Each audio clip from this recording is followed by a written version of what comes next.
for the Rustomjee stall there. Some wonderful activities that happen, and Percy, who's Boman's brother, is personally around most of the time. So go and have a chat with him. Wonderful bloke. More conversation, and this time I'm interested in knowing, is there any speaker that you've picked out saying you want to hear what he or she has to say? It's a good cue for us to attend that session. Oh, absolutely, Hrishi. Agriculture forms a major part of the Indian subcontinent, and what really works for people is that what really has not worked for the farmers is that they've continuously had to kind of mortgage their farms, and where there's no active money lending, it's mostly done by these guys who charge an arm and a leg. So there was this guy I'm looking forward to hearing this time is Dhyaneshwar Bodke. He decided to make a change, right? So he reached out to all these farmers through the Abhinav Farmers Club, and some of the numbers are staggering out here, but he kind of taught them how to kind of better get yields from their lands in terms of floriculture, in terms of exotic vegetables. And then he cut out what was called the middleman, and then tried to kind of get these vegetables and flowers across straight into stores. So kind of getting the farmer a better yield for what he did.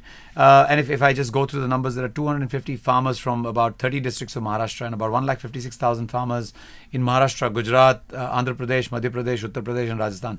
Really looking forward to hearing this guy, because he speaks about mechanized farming, leaving behind the age-old farming techniques, yet staying very organic, or staying as organic as possible.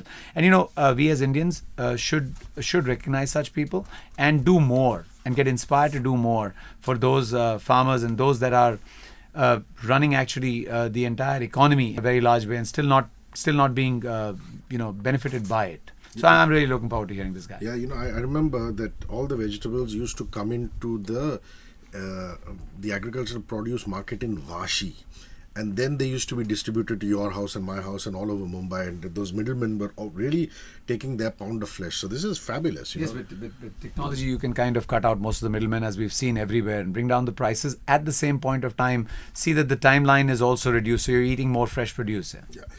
Another reason why we greedily get people like you, people who are heading corporate India to come in here, is to try and inspire our listeners.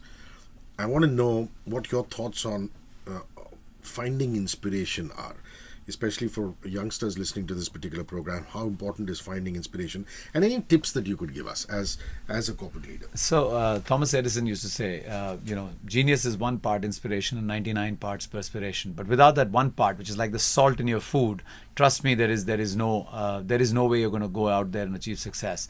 So inspiration in a way awakens us, right? It gives us hope. It gives us it moves us out of just the ordinary experiences that we on a regular basis face. Why do we like to listen to people who've kind of gone out there and achieved or done something big, or done something to better the lives of the people? Is because we need to be inspired from there. And if you can get a young mind inspired, the young mind will also find ways to kind of reach the max of his or her ability, which is so important. Finally, we don't have to be better than anybody else. We just got to be as good as we can be in our lives to give us the happiness that we need.